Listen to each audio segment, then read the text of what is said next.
My name is Chris Toplack, and this is A View from the Top in support of my friends over at the Reaction Room Wrestling Podcast. This is normally where we discuss pro wrestling news and rumors, but this truly is A View from the Top because I was in Toronto, Ontario, Canada for nearly the entire Survivor Series weekend. That's actually the one show I did not catch live, but I was live and in person at the Air Canada Centre for NXT TakeOver Toronto and Monday Night Raw. Both shows did not disappoint. It was actually my first time taking in the NXT brand in person, and let me tell you, wow, surpassed expectations, and they were sky high. So I wanted to go over my thoughts on the card because it truly did deliver. Hopefully you had a chance to check it out. The opening match was one of the best matches of the night, by the way. Tye Dillinger taking on the Glorious One, Bobby Roode, two fellow Canadians with the crowd equally really on both of their sides.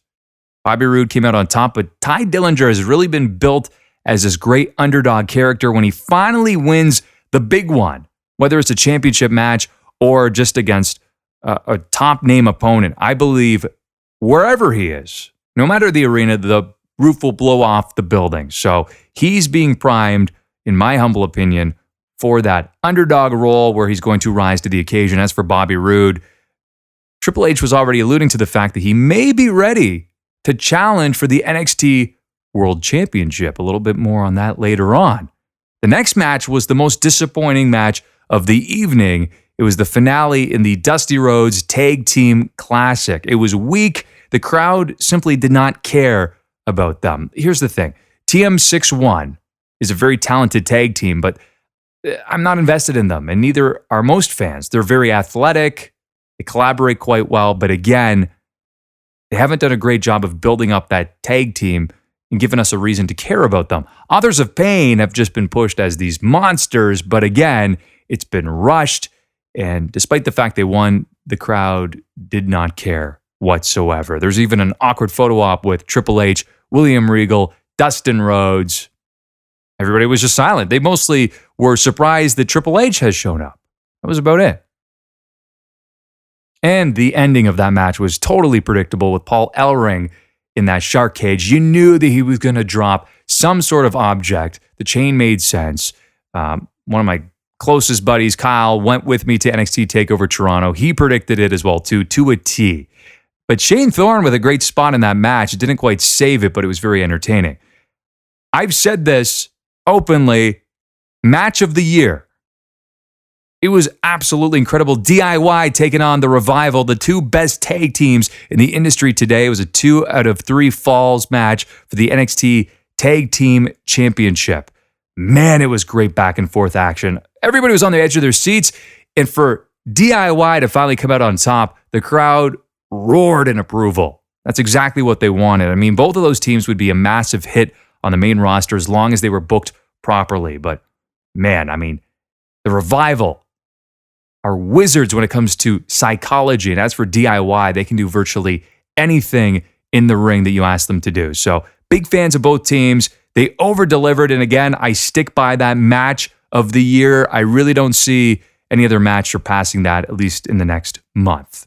Moving along, Mickie James made an outstanding return against Asuka. She made it competitive, but she still ended up losing the match. But that being said, she gave Asuka her most competitive match to date. Apparently, the door is wide open for Mickie James. She can either, have the one and done, or she could actually stick around if she wants to as well, too. I'm hoping that she sticks around because she proved that she could still hang with the best of the best. And I do believe that Asuka is the best female wrestler in the business today. So I was very impressed with Mickie James.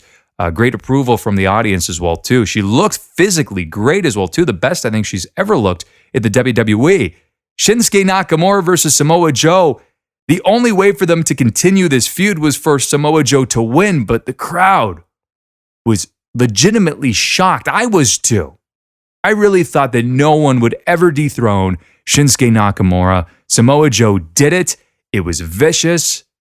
Kicked him in the junk in order to do it, but nevertheless, they need to extend that feud. That was very important. And in fact, that is what was being reported by the Wrestling Observer, that if Shinsuke Nakamura had won that match, unfortunately, that was basically the end of the feud. How much further could it actually go? So they're actually going to be fighting again in Japan and Melbourne, Australia. That's going to be coming up in a couple of weeks. One of them is going to take place in a cage match. So NXT TakeOver Toronto, arguably one of the best shows I've ever attended live. It was nearly a sold-out crowd. There were some empty seats, but a packed house at the Air Canada Centre. Moving along to Raw, because of course I was not there in person for Survivor Series. I watched it from the comfort of my own living room. Bill Goldberg, they were chanting his name all night long. He opened the show. He had a great entrance. I'm not the biggest Bill Goldberg fan, but you know what? Even I was looking forward to seeing him after that shocking ending that nobody predicted, by the way. So he showed up and he announced that he will take part in the 2017 Royal Rumble matchup. We'll talk about that a little bit later on. He didn't even mention Brock Lesnar's name, which was a little bit shocking to me. He went out there, obviously made his intentions clear that he is going to be participating in the Royal Rumble. He's going to stick around for a while and perhaps even have one more title reign left in him. I did not enjoy the tag team matchup with Cesaro, Sheamus taking on The New Day. The New Day just barely squeaked by. There's Golden Truth versus Luke Gallows and Anderson. We had the bizarre Enzo Amore backstage segment where he was running around buck naked.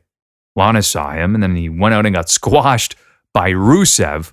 But yeah, the crowd definitely ate up Enzo Amore and Big Cass, right? In the highlight reel, Chris Jericho is more over than anybody else in Toronto. They love him. Fellow Canadian, but most importantly, he's one of the best in the world at what he does, right?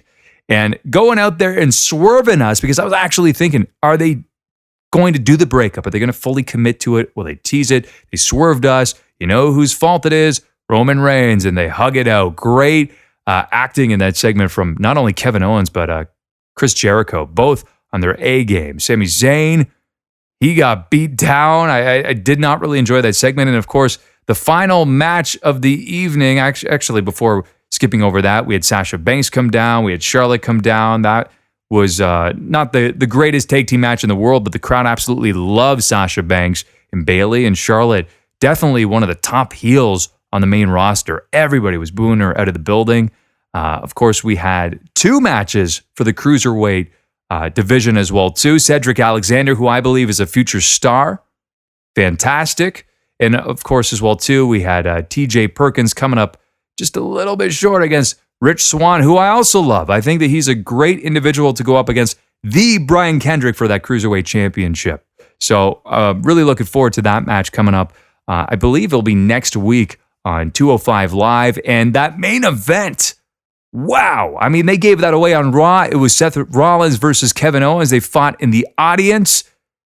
Seth Rollins put it on a clinic, and then Kevin Owens eventually getting the win with the help of Chris Jericho wearing a Sin Cara mask in the audience. He claims, hey, no disrespect to him, but I think that was hilarious. So an absolutely phenomenal match to close out. Really what was truly just a great weekend overall. So hopefully you had an opportunity to watch all three shows or at least attend them in person. Now, what else was really neat was that I actually stayed at a hotel. I won't tell you the name, but it was by the Air Canada Centre both times. Bumped into so many wrestlers. Now, here's the thing. I could tell you all the people that we met. I mean, we saw Shane McMahon, Brian Kendrick was hanging out, Pat Patterson, Bray Wyatt. We saw Randy Orton, AJ Styles, Bayley. You name them, and they were there, right? But here's the thing. I did not bother them for photos. I did not bother them for autographs. Simply saying hello or just kind of being nearby is good enough for me. Fortunately, I've got to interview some celebrities in the world of radio, and you know what? I just genuinely feel bad bothering them. So even if you're in an elevator with Bob Backlund like we were, you just let it be and just go from there. So overall, again, an absolutely fantastic weekend. Normally, I do cover pro wrestling news and rumors, but I wanted to give you my feedback live from, of course, the Air Canada Centre and NXT TakeOver Toronto. So that will do it for another edition of A View from the Top. A little unconventional this week, but I wanted to give you a real dose of that live experience. If you haven't seen the WWE in person, you are missing out, especially NXT.